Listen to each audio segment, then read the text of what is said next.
안녕하세요. 저희가 이제 일부에서는 그 채권에 관한 기본적인 용어 이런 것들을 이제 알아봤는데 이번에 조금 더 진도를 더 나가가지고서 그 채권 투자를 일반 분들이 하려면은 기본적으로 이런 거 정도는 알아야 되지 않느냐 이런 것들을 중점적으로 다뤄보도록 하겠습니다. 일부에 이어서 그 SK증권의 신월 연구원 모셨습니다. 안녕하세요. 네, 안녕하십니까. 저희가 이제 그 이번 시간에 알아볼 거는 이 통화정책 그 네. 부분을 좀 먼저 알아보고 들어가야 될 텐데 그 미국이 요새 좀 공부를 제가 많이 하더라고요. 자이언트 스텝이니 뭐 빅 스텝이니. 전 국민이 예, 알지도 강제로- 못했던 건 써있는데 네, 그 세 번 연속 이제 그 자이언트 스텝을 했었고 네, 또 11월 2, 3일인가요? 네. 그때 초회했습니다. 가면은 또 네 번 연속으로 또 0.75를 올리지 않느냐 네. 하는 얘기도 있고 또 그러면 우리도 울며 겨자 먹기 식으로 미국에 가는데 또 안 할 수도 없는 것이고 요새 이제 그 대출 많이 받으신 분들 상당히 애로사항이 있을 텐데 그 채권 시장과 또 밀접한 관계가 있는 게 통화 정책이잖아요. 네, 그래서 이제 그 거기 또 하다 보면은 중앙은행 개입 안 할 수밖에 없는 거고 그래서 첫 번째 질문이 이제 통화 정책하고 그 채권 시장의 함축적인 관계라고 할까요? 네. 이런 거 한번 설명을 해 주시죠. 네.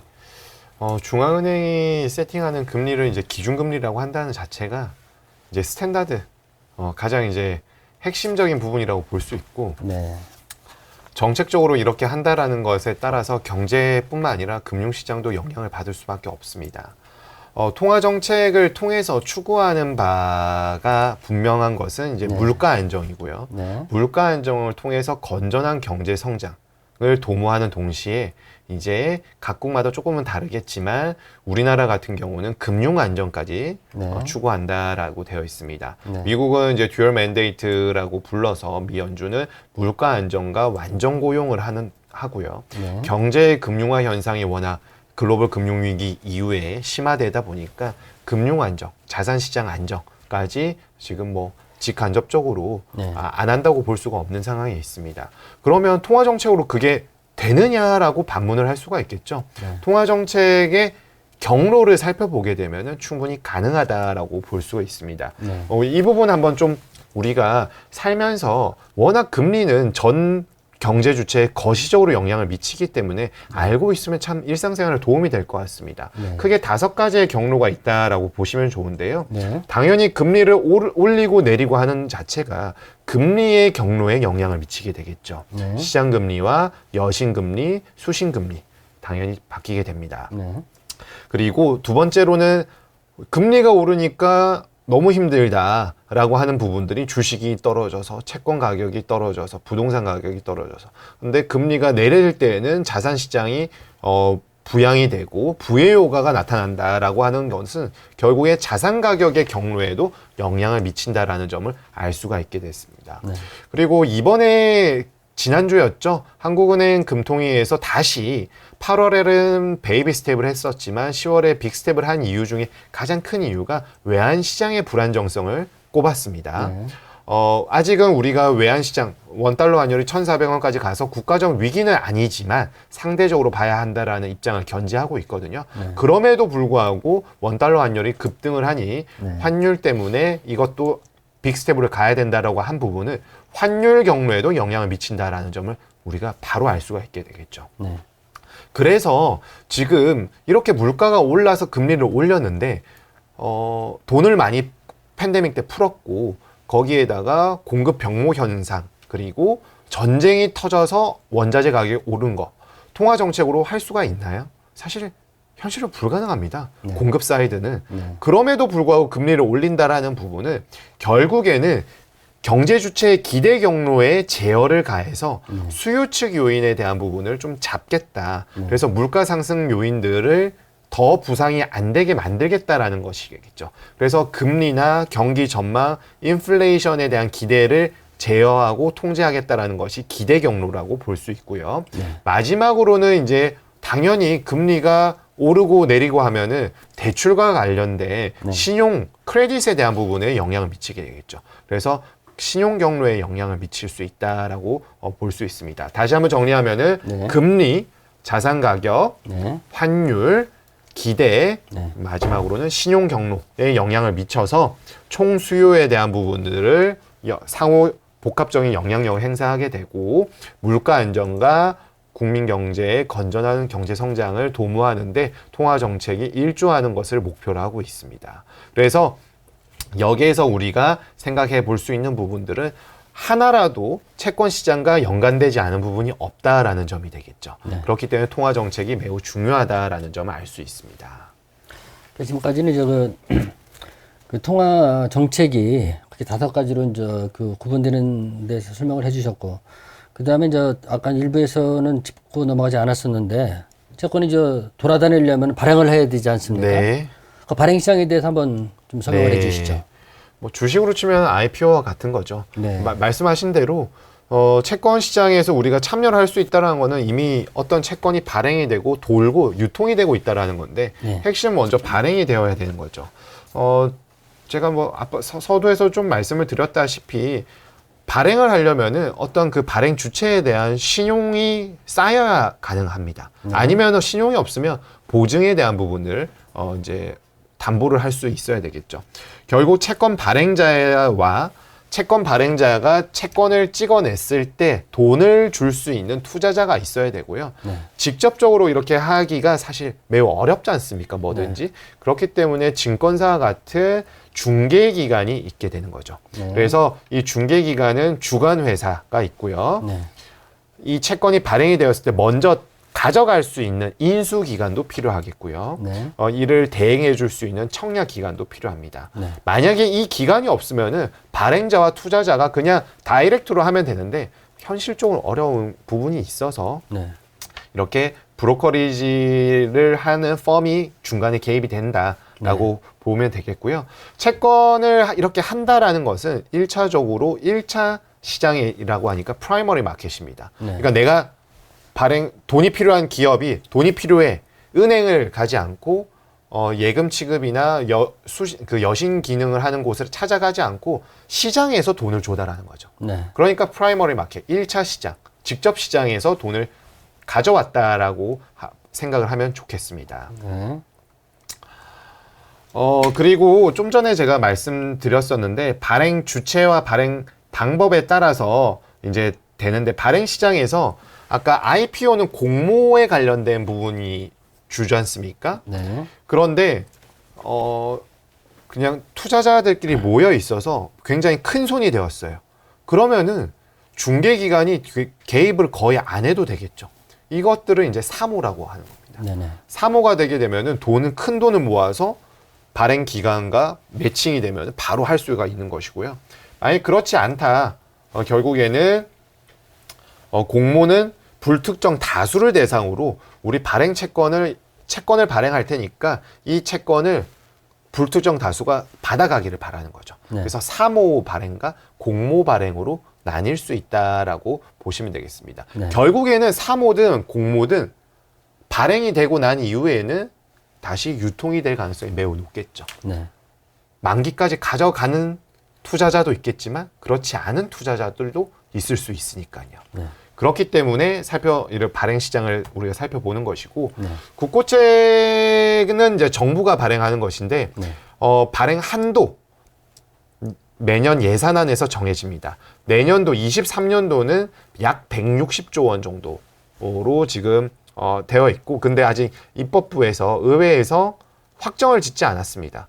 이제 날씨가 쌀쌀해지고 있는데 11월 달에 예산안 심사를 하고 네. 11월 말까지 이제 통과를 해야 되는데 그때 되면은 일반적으로 약간 늘리거나 줄이거나 하는데 지금은 여소야대이지 않습니까? 네. 그러면 아무래도 조금 자르려고 하겠죠. 근데 이제 지금의 야당은 좀 큰 정부를 지향하다 보니까 그게 어떤 식으로 나올지 모르겠지만 여소야대일 경우에는 정부의 그런 예산 편성권에 대해서 조금 칼질을 하는 경우가 있기 때문에 조금 줄이려고 할 수 있어서 네. 뭐 그런데 워낙 팬데믹 때 발행 시장이 많이 늘어났었기 때문에 지금은 좀 줄고 있다라고 보시면 되겠습니다. 네. 그렇지만 정부 규모가 계속 커진다라는 거는 우리 경제 규모가 커지고 있다라는 점을 나타내고 있어서 네. 현재는 팬데믹을 제외하고는 추세적으로 커지고 있다 발행 시장은 네. 이렇게 보시면 되겠고요. 네. 이 정도로 뭐 워낙 이제 국고채 시장뿐만 아니라 다른 발행 주체들이 발행하는 것 또한 다 하나하나의 발행 시장을 구성하는 요인이기 때문에 네. 뭐 개별 기업과 산업 아니면은 뭐 기관들마다의 상이한 부분들이 발행 시장의 매년의 트렌드를 좀 바꾸는 주 요인이어서 한번 이에 대해서도 살펴보는 것이 좀 필요하지 않을까 생각하고 있습니다. 이제 금방 전에는 이제 발행 시장 쪽 이제 일종의 프라이머리 마켓 네. 쪽으로 설명을 해주셨고 발행이 되면 돌아다녀야 될 거 아닙니까? 네. 그 영어로 뭐 세컨더리 마켓 이렇게 표현하고 하던데 네. 유통 시장에 대해서 한번 또 설명을 해주시죠. 네. 유통시장은 결국에 우리가 증시로 생각하면은 이제 상장되어 있는 채권이 거래가 막 되는 거나 똑같습니다. 근데 채권 시장은 이게 장내보다 장외가 많거든요. 네. 여전히 70% 이상이 장외에서 거래가 되는 점이 일반인 투자자분들이 좀 어렵게 생각하시는 네. 대목이 되겠고요. 네. 그렇기 때문에 유통시장에서의 이 브로커 역할을 하는 기관, 개인의 역할이 매우 중요하다. 그래서 내가 원하는, 우리 기관이 원하는 채권을 잘 골라줄 수 있는 네. 브로커가 어디에 있느냐에 따라서 네. 굉장히 이제 그 투자의 니즈를 충족시키느냐, 좋은 조건으로 가져와서 투자 수익률을 높여줄 수 있느냐를 나타내는 것이고요. 네. 결국 발행 시장에서 발행 주체에 대칭되는 개념이 투자자인데요. 네. 투자자가 좀 전에 말씀드린 것처럼 만기까지 가져가지 않으면은 이걸 발행 시장으로 가져가는 것이 아니라 유통 시장으로 가져갑니다. 그래서 내가 이러한 채권을 들고 있는데 이러한 채권 괜찮으니까 세일즈를 하는 거죠. 네. 그래서 다른 사람으로 하여금 이 채권을 가져갈 수 있게끔 하는 것이고 직접 세일즈를 하면은 사실 그렇지 않습니까? 내가 뭐에 투자했다라는 게 노출이 되니까 네. 여기에 중간에 브로커를 끼게 되는 거죠. 그래서 나의 상황은 최대한 알리지 않고 유리하게 팔 수 있는 네. 브로커를 이제 컨택을 해서 나는 이런 채권을 지금 가지고 있는데 이 채권을 투자할 수 있는 사람이나 기관을 찾아다오. 그래서 매칭을 시켜주는 것이 유통시장이다 라고 네. 보시면 되겠고요. 유통시장은 제가 좀 전에 말씀드린 것처럼 장외와 장내로 구분되는데 네. 장외 시장이 가장 크고요. 장내 시장은 뭐 특정 거래소에서 매매가 이루어지는 시장으로 해서 네. 국채 전문 유통 시장, 네. 일반 채권 시장, 소액 채권 시장, 그리고 레포 시장으로 거래가 되겠고요. 구분이 되겠고요. 네. 장외는 거래소 밖에서, 그러니까 좀 전에 말씀드린 것처럼 거래소에 있지 않아도 네. 그 브로커를 통해서 내 채권 누가 살 사람 아니면 나는 이런 채권 구한다 라고 알려주면 그 브로커들끼리 거래를 해서 하는 것 또한 유통시장의 일환이다. 네. 근데 근데 우리는 유통시장이 더 크다 라고 보시면 되겠고요. 영화로 치면 그 레오나르도 디카프리오가 예전에 나왔었던 더 울프 오브 월스트리트라는 영화가 있습니다. 근데 그 디카프리오는 그 당시에 주식 브로커였는데 막 전화로 막 하거든요. 이제 대공황쯤의 상황으로 제가 기억이 나는데요. 네. 그때는 당연히 이제 MTS나 HTS가 없으니까 다 전화로 했겠죠. 그런데 지금 채권도 여전히 메신저나 전화로 많이 되고 있다.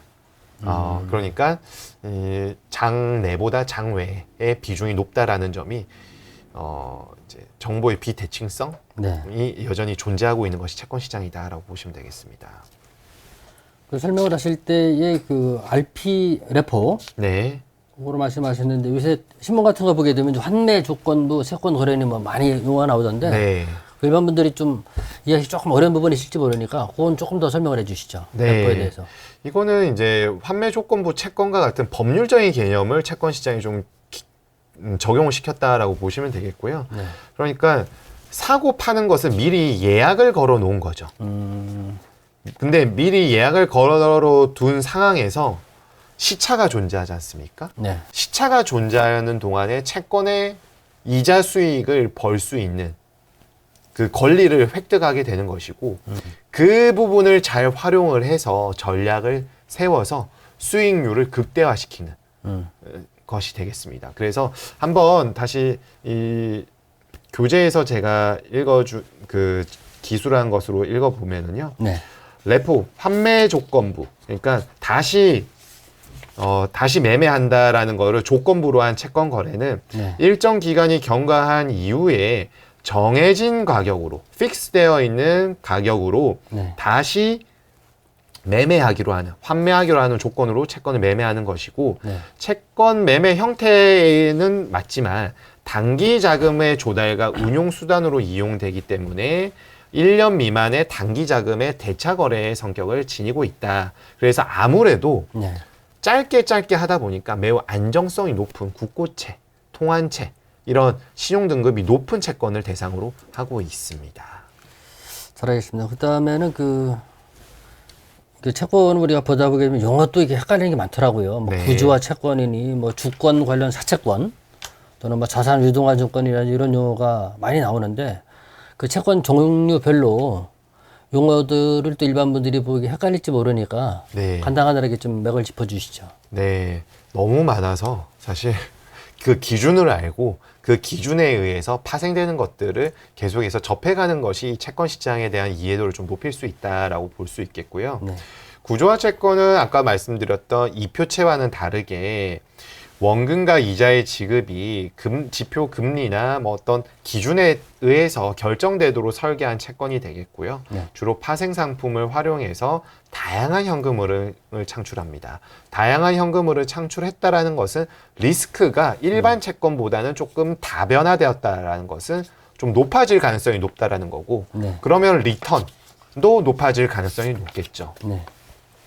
그래서 구분을 금리 연계, 통화 연계, 주식 연계, 신용 연계, 옵션, 기타 등등으로 나뉘어질 수 있고 네. 이러한 채권들은 굉장히 다양하게 지금 상품들이 나와 있기 때문에 네. 투자자들마다 리스크를 테이킹하는, 감내하는 부분들이 다 다르지 않습니까? 네. 그리고 개인에게는 아무래도 기간보다는 조금 덜 오픈이 되어 있습니다. 네. 그래서 이러한 부분들은 기준이 어떻게 구분이 되어 있구나라는 점을 참조하시고 상세한 설명과 안내를 받으신 다음에 투자자의 성향에 따라서 투자의 여부를 결정하는 것이 필요하다라고 말씀드리겠고요. 네. 일반적으로 신종 채권, 이제 특이한 채권 중에서 가장 많이 접하는 것이 주식과 관련된 네. 채권이 되겠습니다. 주식 관련 사채라고 하는데요. 전환사채, 컨버터블 본드, 그리고 신주 인수권 부사채, 네. 본드 위드 워런트가 되겠고, 이제 교환사채는 EB라고 부르는데요. 네.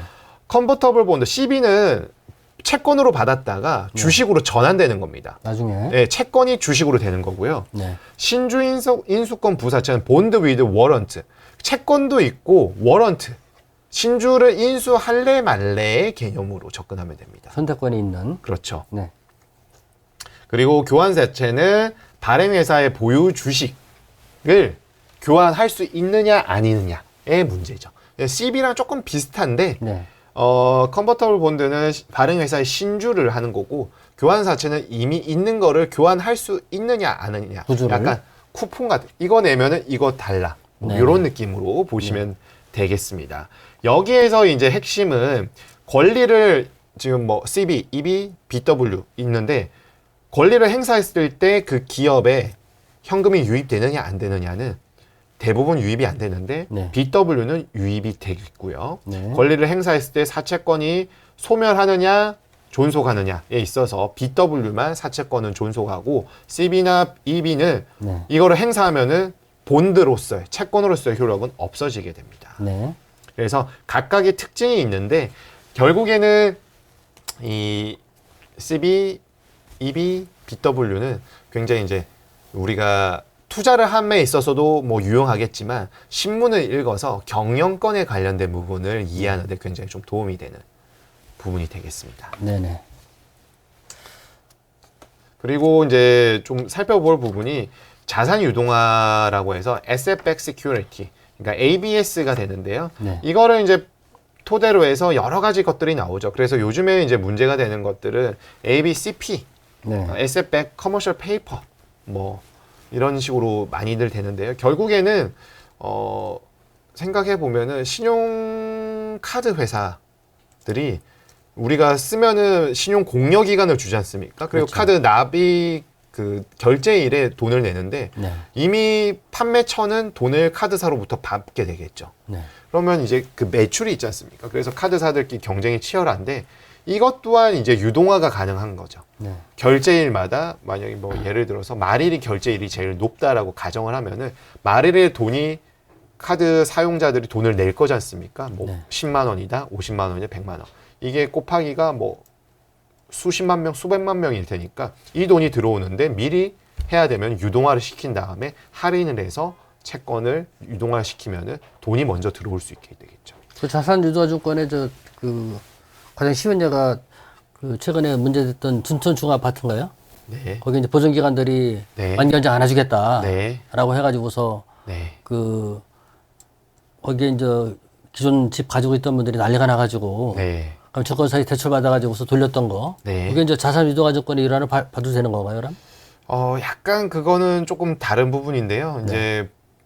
이제 시공사에서 보증을 해줬던 부분이고, 보증을 하면은 보증 기간이나 보증이 있는 보증을 해야 될 책무가 있지 않습니까? 네. 보증을 하고 그에 대한 채권을 가지고 있어서 이제 뭐 여러 가지 권리를 행사할 수 있었다라는 것이기 때문에 조금 뭐 비슷한 개념이나 조금 다르고요. 네. 최근에 이제 많이 나왔던 거는 이제 중도 그 춘천시의 중도 레고랜드에 관련된 부분인데 네. 강원도에서 이제 보증을 했지만 네. 일단 디폴트와 같은 좀 파산 신청을 하고 뭐 이런 정치적인 좀 이슈가 있었습니다. 네. 그러다 보니까 이제 지자체가 보증을 했는데 이거를 안 하게 되면 어떻게 되느냐 해서 지금 여러 이제 이 유동화에 관련된 부분들이 조금 이슈가 생긴 것이 사실입니다.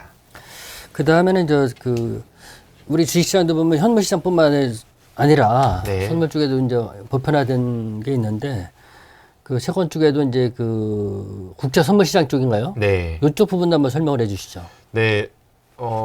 현물에서 제가 아까도 말씀드렸지만 만기 기준으로 3년, 10년 이게 제일 활발하고 네. 유동성은 5년이 제일 좋거든요. 근데 이제 선물 시장에서는 3년하고 10년만 좀 많이 거래가 되고 있습니다. 그래서 도입 시기를 보면 국제 선물 3년에서는 99년, 국제 선물 5년은 2003년, 10년은 2008년인데 네. 일반적으로 저희 채권 시장 참가자들은 국제 선물을 기니까 뭐 국선 3, 뭐 국선 10, 뭐 이런 식으로 얘기하거든요. 네. 그런데 이제 선물은 파생금융 상품 하나인데 네. 결국엔 국가가 발행한 채권은 국채지 않습니까? 이를 네. 기초자산으로 하는 선물 거래입니다. 네. 그래서 기능은 여러 가지가 있겠지만 가격 변동 위험을 미리 관리할 수 있고 국채 거래를 보다 활성화시킬 수 있다. 왜냐하면 현물이 거래가 안 됐을 때 선물이 이미 거래가 되면 현물도 자연스럽게 움직여야 되는 부분들이 있고요. 네. 해지에 대한 수단으로서도 많이 활용이 되고 있기 때문에 선물이 되는데 네. 선물에 대해서 특히나 국내 기관들은 해지에 현물을 사고 선물을 매도하고 뭐 이런 식인데 외국인은 그냥 이 선물을 통해서 가격에 대해서 배팅을 하게 됩니다. 그래서 통화 정책에 대한 흐름을 미리 예측을 하고 여기에 배팅을 해서 가격의 변동을 이제 차익으로 실현하는 부분들이 있는데 외국인의 선물 수급 영향력이 확대되고 있다라는 점 보시면 되겠고 최종 거래일은 결제월의 세 번째 화요일이다. 네. 결제월은 분기 마지막 달에 있다라는 점 인지하고 있으면 좋겠습니다. 그 다음에 우리가 이제 채권 투자를 하게 되면은 지금 의원님은 현업에 계시니까 네. 일반 분들이 자주 하는 질문 이런 거 물론 지점에 근무하시진 않지만은 대두될 수 있는 이런 것 좀 몇 개 케이스로 해서 설명을 해 주시죠. 네. 일단 이자 지급은 어떻게 되느냐 네. 그러는데 이 표채 같은 경우는 지급 주기가 보통 뭐 3개월 또는 6개월 정도 있습니다. 근데 이거는 사실 발행 주체마다 기간을 달리할 수가 있어요. 그러니까 1억 원짜리 4%다 하면 1년에 400만 원 주면 되는데 네. 이자를 주면 되는데 이거를 6개월에 주든 3개월에 주든 1개월에 한 번씩 주든 그거는 사실 발행 주체마다 다른데요. 네. 요즘에 가장 히트를 쳤던 것이 모 금융지주 관련된 모 금융회사에서 1개월짜리 채권 그러니까 1개월마다 이자를 주겠다. 한 달 동안에? 네. 그러면 이게 사실 월세와 같은 개념으로 되지 않습니까? 네. 그렇기 때문에 굉장히 인기를 끌어서 이렇게 금리가 높이 올라가는 상황 속에서도 충분히 그 발행 주체에 투자 자금을 조달하는 데 있어서 수요를 충족시킬 수 있었던 네. 주 요인으로 작용했다라는 분석이 많습니다. 네. 할인채는 별도 이자 지급이 없는 대신에 네. 싸게 사서 만기에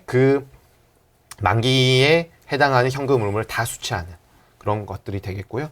복리채는 만기에 원금과 함께 재투자되었던 이자 전액을 지급하게 됩니다. 네. 근데 복리채로 발행되는 경우가 잘 없겠죠. 네. 그리고 좀 이자를 받으니까 채권 가격이 떨어졌다, 손해 아니냐라고 하는데 사실 이게 아까도 말씀드렸다시피 이자 지급 주기가 정해져 있지 않습니까? 네. 근데 이자 지급 주기가 정해져 있는데 그 지급 주기일 이전에 팔았다고 해서 이자를 못 받는 게 아니거든요. 네. 그래서 accrued interest라 해서 경과 이자라고 하는데 이게 나의 계좌에 꽂히기 이전에도 하나하나씩 쌓이고 있습니다. 네. 그랬다가 이자 지급 주기가 되면은 딱 다 가게 되면서 이렇게 불어난 이자를 경과 이자라고 하고 네. 지급 주기로 인해 실제 미지급된 그 금액이 되게 되는데 이자 지급일이 되면은 경과 이자가 한꺼번에 나가면서 가격이 떨어진 것처럼 보이는 것뿐입니다.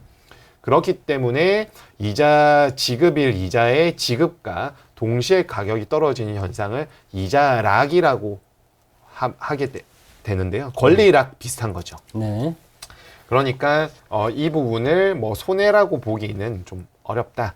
구조상에 보여지는 현상이다라고 보시면 되겠고요. 네. 그럼 채권을 직접 투자할까 간접 투자할까요? 라고 하는데 사실 이거는 성향마다 좀 다르지 않을까라고 보여지고요. 네. 직접 투자할 경우에는 표면 금리를 통한 이자 소득은 과세가 되는데 제가 아까 말씀드렸던 매매 차익은 비과세가 됩니다. 네. 다만 이 부분은 개인에 한정되는 것이고 법인은 과세 대상입니다. 다만 반면 채권형 펀드나 ETF와 같은 간접 투자를 하게 될 경우에는 네. 이자 소득도 과세고요. 네. 매매 차익에 대한 부분도 과세에 해당합니다. 네. 세율은 뭐 2천만 원 이하까지는 분리과세인데 2천만 원 초과할 경우에는 종합소득과세, 금융소득, 종합소득 과세에 해당하니까 네. 참조를 하셔야 되겠고요.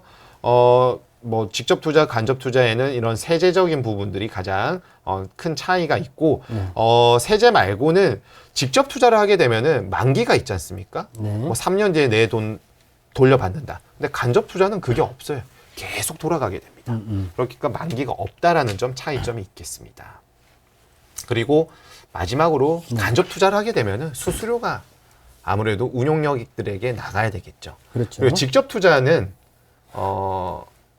이제 중개 수수료가 있는 것이고요. 네. 펀드와 ETF는 이제 펀드는 운용력이 펀드 매니저가 되겠고 네. ETF는 그 부분이 조금 낮게 되면서 접근성은 또 좋은 반면 뭐 사실 채권형 펀드는 잘 선택하면 좋고 대신에 비용이 비싼 만큼 일반적으로 나가는 고정비가 조금 더 클 수 있다라는 점이 차이점이 될 수가 있겠습니다.